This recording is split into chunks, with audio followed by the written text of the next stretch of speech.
Hello and welcome to our project on Meteorite Visualization by Arhan, Ben, Evan, Jacob, and Sari. Our project is a visualization of meteorite findings using multiple mediums and representations. With different perspectives on the visualization of this data, we hope to be able to draw new conclusions based on the patterns we find. So the data set we used was from NASA, and it's available for free online. It contains over 40,000 meteorites, including the name, location, mass, composition, and year found. So in this data analysis, we looked at the most common classes of meteorites that have been found across the world. And we noticed that most of the meteorites were clustered within only about 10 classes or so.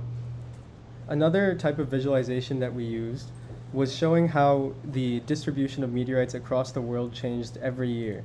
So in this screenshot on the slide, you can see all the meteorites that fell in 1920, or that were found falling in 1920. You can see that the color and the size of the points are scaled by mass. And you can also use the slider to change the year, as I will now show in this animation. So you can see if I click play here, the animation begins and it goes up by year. We use Folium to create a beautiful interactive heat map overlaid with specific meteorites which were larger than the inputted mass. And we did this for a particular time frame that the user would input, because it's often much more useful and much easier to analyze meteorite data from specific periods of time. So in the example on your screen, we took the data from 1980 all the way to 2010, and we overlaid it with meteorites which were heavier than 100 kilograms.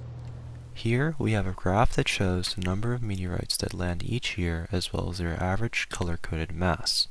You can see that these values range from just one meteorite landing that year to over 1,000 in some of these more recent years.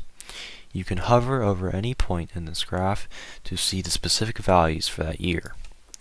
Next, we have a more localized mapping of the meteorite distribution in the US. You can hover over any point in this map as well to see the specific latitude and longitude as well as the mass for that meteorite. So as far as the implementation goes, we used Python, and for the data analysis and manipulation, in which we basically we quickly loaded and filtered data, eliminated bad data, and we're able to manipulate the data using pandas and NumPy. And for data visualization, for the example, the interactive map and the animation of meteorites, we used Matplotlib, Plotly, and Folium. We faced a few challenges when creating this project, one of which was that not all members were equally proficient in Git and version control. Another challenge that we faced was that we had to learn some libraries like Plotly and Folium in a very short amount of time. We also had a long list of very good ideas, but we had to narrow them down to just one. And the final challenge that we faced was that we needed to coordinate the time well, despite all of the heavy schoolwork that we have.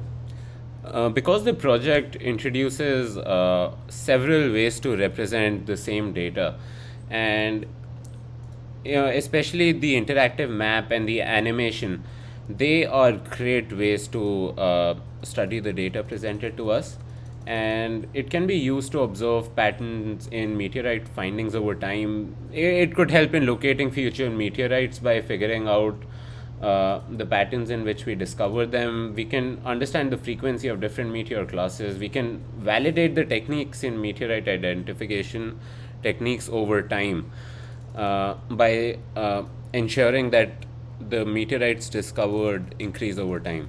So it has tons of applications, and we are glad to have undertaken this project.